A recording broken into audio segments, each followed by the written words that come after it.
Okay, everybody, back in the Cybertruck again. I think I'm gonna call this the Look Ma No Hands series. For those that are not familiar, I used to record a bunch of talking heads in my Cybertruck while it drove itself. I think the last one I did was a few months ago, and for those that follow this channel closely, I mean, I switch up content all the time, but one of the things that I miss doing is this, just sitting down in my Cybertruck and just having a conversation with y'all about what's going on in my head. And yeah, it's so much has happened between then and now. These videos used to be showcases of the self-driving technology from Tesla, the FSD software, sort of transitioning from, almost perfect to like, why should I even record videos of the truck driving itself? Because it drives itself perfectly everywhere. And for those that follow the self-driving stuff, the FSD stuff with Tesla, you've seen that progression go from that to where now you have all these creators like Chuck Cook and JD from AI Driver. You've got Chris from Dirty Tesla. You got Devin. You have so many different creators doing FSD drives. It's gotten to the point, it's like, what's even the point of doing that? But I still feel like this format is really helpful for me. And I think it's gonna be very valuable long-term for just content in general, because we're starting to transition from content where it's going to be augmented or completely done by artificial intelligence. And it's gonna be tough to tell in about 12 months time from my perspective. It's gonna be tough to tell it is AI augmented or AI, like 100% AI versus human content. And this style, I guess, this style of video, I'm going to do for my audience so that they are aware when a piece of content is unquestionably human. That's my sort of how I'm thinking about this kind of content moving forward, this sort of me and the Cybertruck. And what I'm gonna do is I'm not even gonna edit, like literally there's gonna be 0 edits. So what I used to do with these drive-alongs is that I would do some tightening. I would remove the sort of gaps in between me talking. There's this software called Descript where you can go in and you can sort of remove the short, like the noise, like there's nothing going on, nobody's talking. Why am I blanking on how is this described? It's like the quiet parts, it just automatically removes them for you. And it also automatically removes the retake. So if I mess up a take and I want to re-say it again, it just removes like the thing I just said because, it's repetitive. It's easy to find that in AI. And so I'm just going to leave these go. And whatever happens, happens. I'm not really going to be worried about the algorithm or whatever. Mainly because I think like I just said, I think the human content is going to have a massive premium in the long term. That's not to say that AI generated content or AI supported content or augmented content won't do well. My gut tells me that it actually, like properly done AI content is going to do extremely well. But I think human content is going to still be tops. And the reason why I think that is because if you think about the chess analogy, and I used that before on this channel, and it's a helpful framework. So chess is a sport that's has been done by humans for literally thousands of years. There's been different versions of chess. You have the original version, then you have different countries had their own version. Persians are very proud of their version. Checkmate, FYI. The word checkmate, fun fact, originates from the Farsi spoken Shahmat, which, my Farsi is super messed up. I can understand it, but I can barely speak it. But that Shahmat basically means the king is dead. The king is done.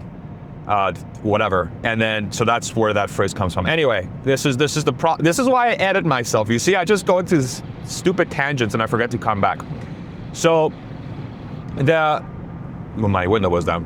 The chess analogy, the way I like to think about it is you have a sport that has been used by humans to kind of like compete against each other's brains, intelligence, right? And we used to sit down, we still do, actually more than ever, and so this is the point. We would sit down in front of each other, we would play chess, and then, you would beat me, which would happen 90% of the time or 95% of the time, and then you'd be like, yes, I am better than you. And then a few decades ago, there was a computer, which the name I'm blanking on, I'm sure you guys know exactly, the one that beat Garry Kasparov, the sort of the chess grandmaster champion, one of the best chess players of all time. The computer beat him. And from that point forward, it was very obvious that humans stood no chance against the machine, in this case, computers. And then as AI started becoming a thing, and we had engines like Stockfish, which is sort of this, the best chess computer, I guess, if you want to call it that. That thing is completely unbeatable against humans. Magnus Carlsen, the best chess player on the planet, stands zero chance against Stockfish. If they played 1,000,000 times, the computer would win a million times. Magnus is basically, he cannot beat a computer. But what we've seen happen is that chess has never been more popular.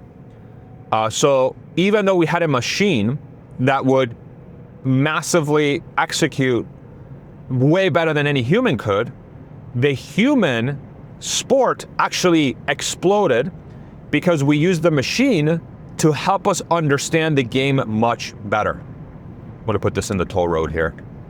One of the things about FSD is that if the place is not mapped yet, it obviously, how would it know to go there? But anyway, so the AI has gotten to a point for chess where we're using the AI to make the sport bigger than it ever has been, because the AI helps the layman like myself when I'm watching Hikaru Nakamura play against Magnus Carlsen, or pick your favorite chess players. Then when they sit down and play, I'm not just looking at a board and being like, wow, they're so smart. The AI can now analyze their game and be like, this is why this move by Magnus was great. This is why this move by Hikaru was great. This is why this is kind of a mistake. This is why this could have been a better move on the board. This is a blunder. Oh, if he would have done this instead, he could have done the other thing. That is unbelievably helpful for the human. And even though you could have two AIs play chess against each other and watch the greatest game of chess ever played, humans still gravitate massively towards watching other humans play, okay? And so the analogy therefore for where I was going with this, I hope this is where I was going with this, is that the human augmentation for things like content, or really anything, is still going to create a scenario where humans are going to want to watch humans. AI content will happen. AI content is going to be massively helpful for humanity because it's going to be able to describe things much more accurately, much more tailored to a specific audience that's looking for something more educational. It's going to have better historical facts. It's going to be able to produce high quality videos 1,000,000 times faster than any human could. But humans are still going to want to hear from other humans, because humans are the ones that are experiencing life as a human, okay? And so I kind of have a sneaking suspicion that human content is actually going to do the opposite in the next 12 to 24 months. So when I say human content, I mean videos, posts, whatever. When you can tell that a human is actually creating the art, let's call this shit video an art piece, okay? I think humans are going to gravitate towards that at higher levels than they ever have before. And so if you're an individual that wants to create content and you're dismayed by the landscape of AI generated content, don't be. I would feel the opposite. I would feel very excited, because what you can do is use AI to bring your voice forward. You can use AI to help you write scripts, to think about ideas better, to get better knowledge of something that you wanted to talk about but you didn't have the confidence to talk about it. Use AI to help you think through that and help you build the framework necessary to actually execute against that video concept, let's say. And that's literally, like, for those that follow this channel, we've started a brand new, when I say we, I mean myself, David, who's the editor that I've been working with for 3 years for these high quality videos you see on the channel. We have Alyssa as well. Alyssa is, she's like a jack of all trades, master of all for us. She's a dev, she's my administrator, she's my assistant. She helps me with content, she helps me with editing, she does the website. I mean, she's a beast. And the sort of, the three of us have gotten together and we've built the system where I'm using AI, really we're all using AI now, to build these high quality videos for y'all. And these high quality videos, these the future playlist, they're obviously scripted. I'm reading a script, and, you know, there's no other way for me to sound smart unless I had a script that I'm reading. But what's nice about the script is that it is tailored specifically to my knowledge base. So we've uploaded our entire script database from the channel, which is 1,700 videos. We've essentially trained an entire AI system to very deeply understand how I think about topics, how I talk about them, how I frame them, how I think about those and I extrapolate those. And then it uses that knowledge base in my voice, sort of like literally how I would say things.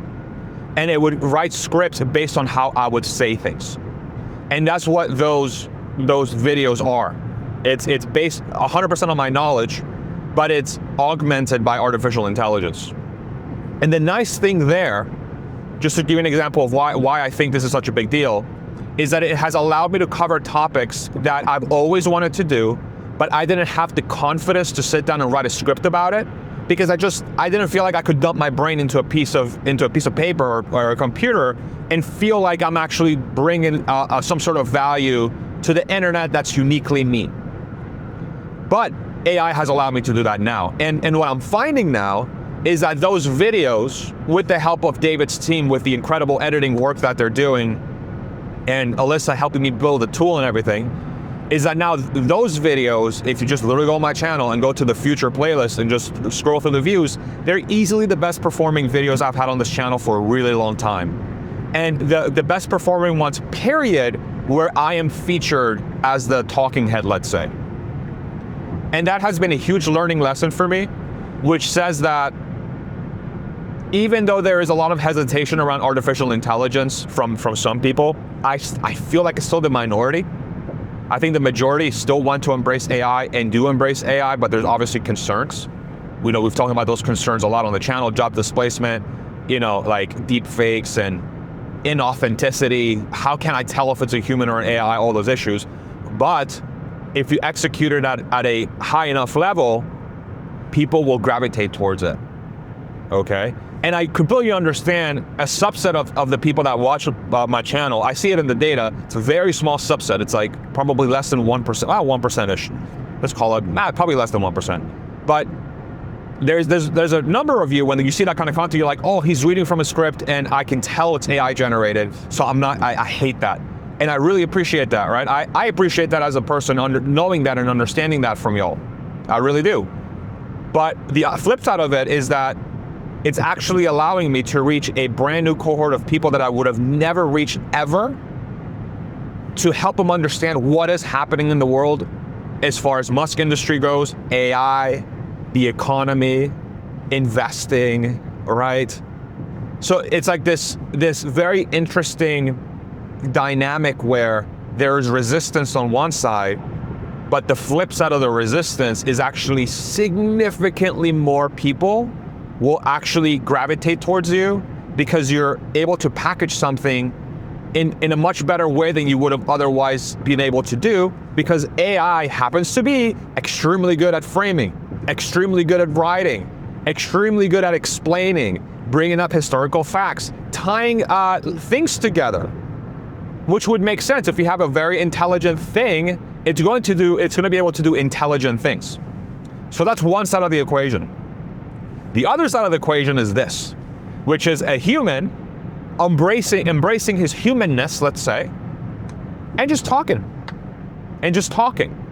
That also has amazing value, because other humans are able to watch another human grapple with his thoughts, think through it, think out loud, And that helps the thinking out process, not just for myself, but for my audience as well, right?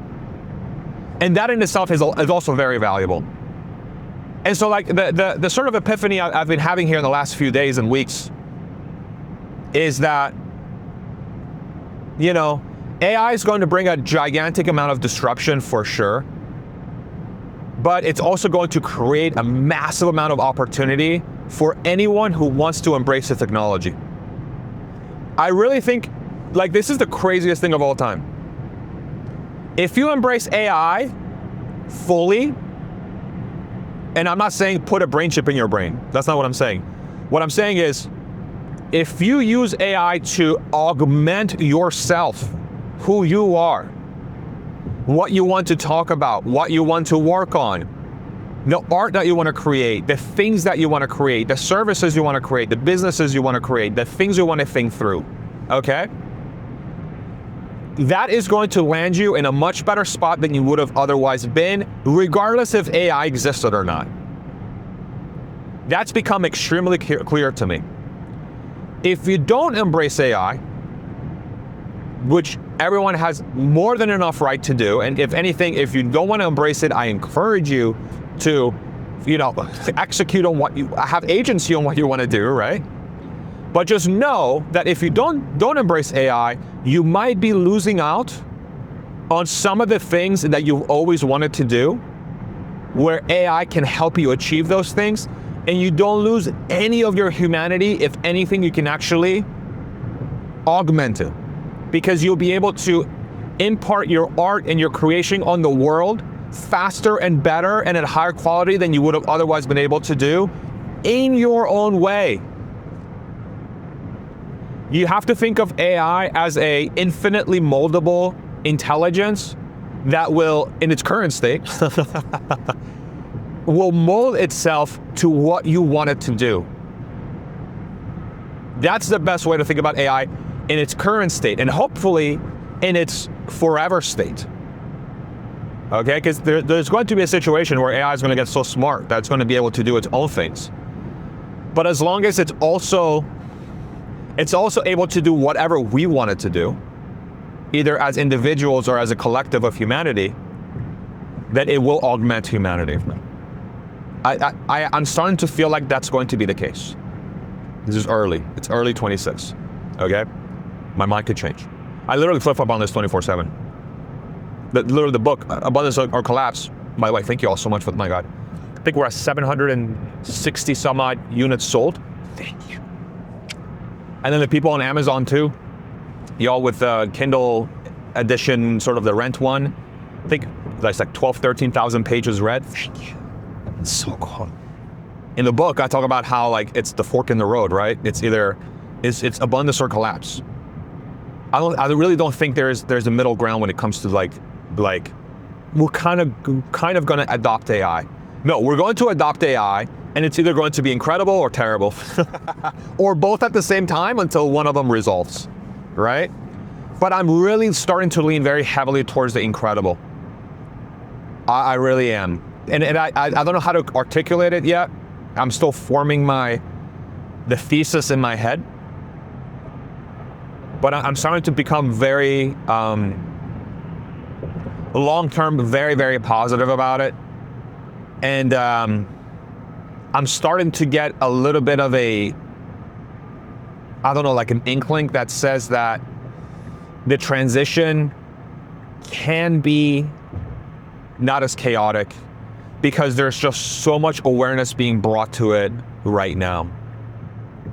Where like, I've been ingesting so many podcasts, so many articles from a bunch of different creators and people who cover AI, who are working with AI. And there's definitely the discourse about AI's potential disruption to humanity and jobs and people's autonomy and the long-term implications of artificial intelligence. The discourse, not only is it healthy, but it's everywhere. And so the hope that I have there, the hope that it gives me, is that is the type of thing we need to sort of experience as a humanity to be able to prepare for the inevitable transition. okay? We're talking about it. Now, is the government creating enough actions about that discussion? Hell no. Will they be proactive about it? Hell no. Who knows, they might be. Fingers crossed. But the discourse exists. It's not like we're walking into this blind. Kind of. The discourse is happening. You know? The one video on the channel, the AI augmented one, 5 AI CEOs just said the same thing. By the way, it has like over 700,000 views. And there's other videos like it on YouTube that are trying to bring awareness about like, hey, what's happening here? That you literally have every single leader of these massive AI companies, they're saying the same thing, which is like, this is going to massively disrupt society. The end goal is going to be massively positive. Some of them have the worst possible rhetoric about how to communicate that. The one clip from Sam Altman over the weekend. You can feed you feed a baby and a human, and it takes so much energy to grow a baby and a human, and an AI, it also takes a lot of energy, but it's like, you have to remember that growing a human takes as much energy. This is why autism is a double-edged sword. Sam. Let's set aside the whole drama with him and Elon, right? Damn it, dude. I really do think if these AI guys, man, and the rough thing is like, they're all obviously brilliant in their own way. I really do feel like Elon probably has the pulse. Are you surprised to hear this from me? His finger on the pulse better than anybody when it comes to framing this the right way. And this is why he's doing the amazing abundance sort of like framing around AI, because he's really hard. He understands humanity, I think, a lot better than people give him credit for, because he does have his weaknesses when it comes to, like, let's say, micro interactions with humans. But when it comes to macro interaction with humans, like macro, like sort of like as a whole humanity, he is actually extremely good at painting a positive, good future for humanity. And I think if more people, more leaders were as unfiltered and as big picture about it and able to communicate in that way as Elon is, I think the resistance would be less vicious as it is right now from some of the subsets of the population that just straight up don't want, let's say they don't want data centers in their jurisdictions, which is like the dumbest idea ever. But listen, y'all do whatever you want to do. I'll talk about that in a different video why that's such a terrible idea. But their resistance will actually go down. And then what they need to do to follow up on that is that they actually have to start delivering the promise of AI at scale, which is way better health outcomes, way cheaper housing, way better education and cheaper, services and products that are unbelievably high quality and extremely affordable. And I feel like that's actually going to happen. Because if I use my own use case, the videos I'm able to do and the way the channel has been performing ever since I adopted AI, and I'm augmenting what I want to do, the amount of quote unquote value I can bring for the amount of effort I'm putting in is significantly higher, which means that it's freeing up my time to work on other things that could potentially be even more value add for society. And I think that, it's efficiency. Our efficiency as humanity and productivity is skyrocketing for the people that are adopting this technology. And so I think that's going to filter its way through society. And then these companies need to ensure that that dynamic stays alive for as long as humanly possible, which I think it will be, through competition, which is get the cost of tokens to dramatically plummet per unit of intelligence, meaning that I want to be able to have a model at the end of 2026 that's just as smart as the best models right now. Let's say Claude Opus 4.6 with thinking high, let's say. I want a Claude or a GPT 5.3 codex if you're a coder, or a Grok 420 for fact checking and sort of news. I want that same exact quality model at the end of 2026, but I want it to cost 100 times less or 10 times less. And then I want you to keep replacing these top tier models with even better top tier models, but keep the pricing the same. And just keep doing that for years and years or years. If we can create an environment where we can continually execute on that, then we're gonna be in a really good spot. And the one bellwether for this, I think, is Anthropic, because it looks like Anthropic's gonna be able to, this is Claude, they're gonna be able to turn a profit here in the next year or two with reasonably priced models that are very capable. So if they can do that, anybody can do that. And if anybody can do that, the future looks freaking credible. Because you'll have unbelievably smart AI that's unbelievably capable at very affordable prices. And with the agentic layer on top, this OpenClaw thing that I've been fucking obsessed with, and everybody should try to, like, I would really study the privacy stuff and the sort of like the security stuff, and try to sandbox it on its own machine. Like, just get a shitty laptop that you have nothing else on there, install OpenClaw in there, and then run it from there. That layer is going to be able to give people the ability to, like, feel the AGI. Ilya and all these guys talk about it, right? Feel the AGI. OpenClaw and FSD. FSD was the first one where I felt the AGI, which is like, oh my God, an AI brain drives better than I do. And like, literally, you've seen this car drives itself the whole time, right? And then OpenClaw was the other one.